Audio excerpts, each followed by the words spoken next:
about it, think about it, think about it, think about it, think about it, think about it. Gen Z, as your father, my sons and daughters, we have heard you. You've spoken very clearly. The message is home. What you started as peaceful protests, unfortunately, have been infiltrated and hijacked by criminals with criminal intent, who are now engaged in looting and creating mayhem. One of the major missteps made by President Ruto was underestimating the influence of Generation Z in Kenya. Currently, Kenyan Gen Z individuals are making global headlines with their bold demonstrations aimed at ousting corrupt leaders in the country. Over the past few days, members of parliament in Kenya who voted in favor of the finance bills have been experiencing nightmares as Kenyan Gen Z members have been vandalizing their properties, alleging corruption and indifference towards the Kenyan populace. What's up, family? This is your man, not your boy. Let me share this story right here. Kenya is standing up to their members of parliament who they are attacking them at their houses, at their businesses, because they have been corrupt government officials who have been swindling all the money, buying properties and businesses.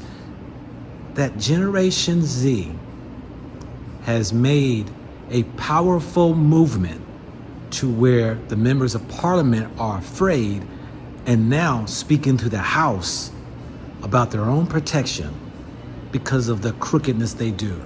A few people are stealing too much. These kids out here, they know everything. They know your houses. They know where your kids go to school. They know which properties of land you have. Why must somebody have 4 million acres of land to his name? What happened to our mentality? Then we pretend and run to churches talking about Christianity, how Jesus... Do you understand what you are dealing with? The people out here don't even believe in God anymore.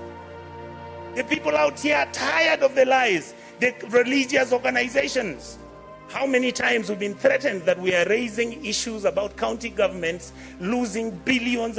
I mean, who doesn't know how many governors own apartments and houses in Kilimani Road? Each one of them owning an apartment costing 1.5 billion shillings. Why didn't the fool just go and build a hospital where he comes from? I wish we stole the money and put it at home. Some of them are going to Dubai. People are going to America. You see on social media. I just saw somebody commenting saying that the senators have nothing to do. I want him to tell me how he bought a Bentley as an MP. Explain to me, how does somebody... I mean, the truth is, I'm born with advantage and privilege. That is the truth. I saw my father driving a big car when I was a small boy. That is not what drives me. What drives me is, how do you get a member of parliament driving a Mercedes that costs 49 million shillings? And we are watching, and that is normal, and it is okay. And it is okay. Shame on us. Then we make sure this money doesn't go to the schools. We make sure that hospitals have no money. We start building hospitals now. We want the poor people to come to those hospitals. Poor people can't come to Nairobi Hospital. They can't come to Aga Khan. They can't, some of them can't afford Kenyatta. You saw the other day, Kenyatta has a debt of 6.6 billion. The Eldoret Hospital, Eldoret KTRH, has a debt of 3.9 billion. When you ask, they tell you we don't know where the money went. Are we fools? Do we need to buy houses which have got 15 bedrooms and drive 19 cars and put them in your parking lot, and you want 10,000 acres of land? You want a ranch? You fools, you go and buy a ranch in Australia. This is where we are. We keep blaming the police. The policeman cannot do anything. Have we ever gone as a Senate to go and see where the police lives? How he takes his kids to school and his salary is 19,000. And this house has to start thinking about those things. We guys must begin, and we ladies and gentlemen in this house must begin to agree that we can reduce our salaries, that we can drive smaller cars, that we can wear kaundas. In fact, the only thing I'm very annoyed about the president, I'm the one who started wearing kaundas. Now he has given kaunda a bad name. I want Kenyans to love kaundas the way I loved them. Let us wake up, Kenyans. We can't play football.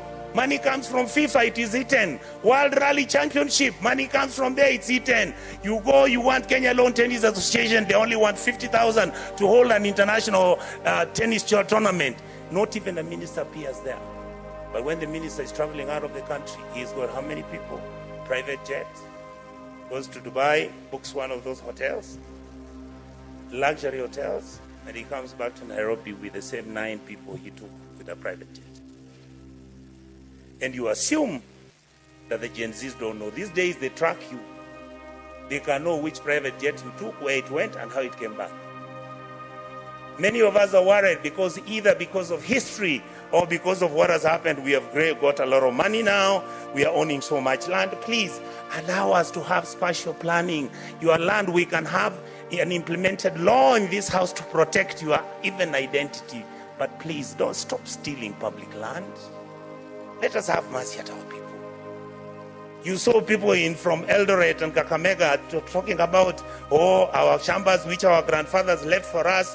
Now you guys who are MPs and senators, you come, you chase us away, and then you throw us into court. You go and bribe the courts. And I want to talk about the judiciary. We respect you. We know that you are most of the time under the pressure. We know there are certain things which you can even be blackmailed, but we want to hold you at a higher standard.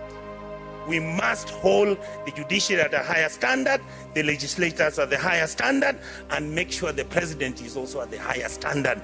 That is how we can move as a country and stop this nonsense.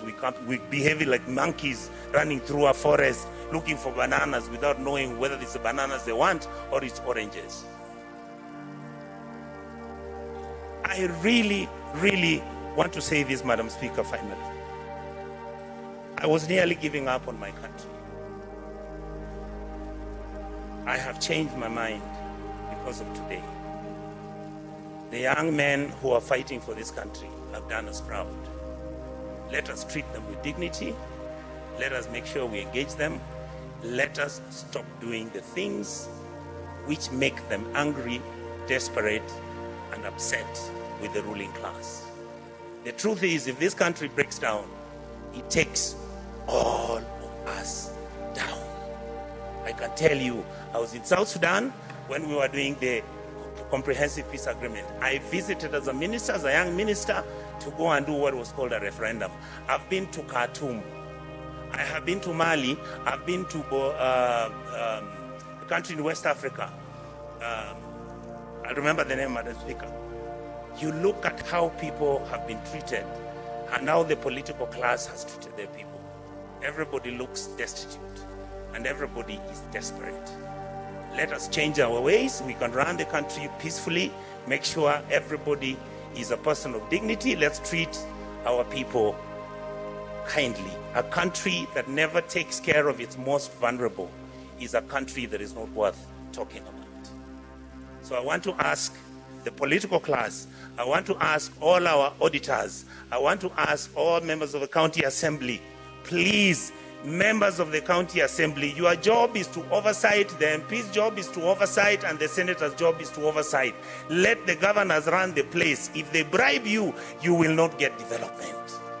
Let us agree. In any case, what are your opinions on this matter?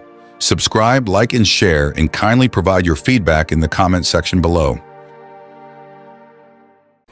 I'm not cooperating. I'm not going. Why do you want to arrest me? People power! People's power! People's power! When we lose our fear, they lose their power. As people of African descent, we have been made to be so afraid. And I think now we are coming to an age where we really need to lose our fear.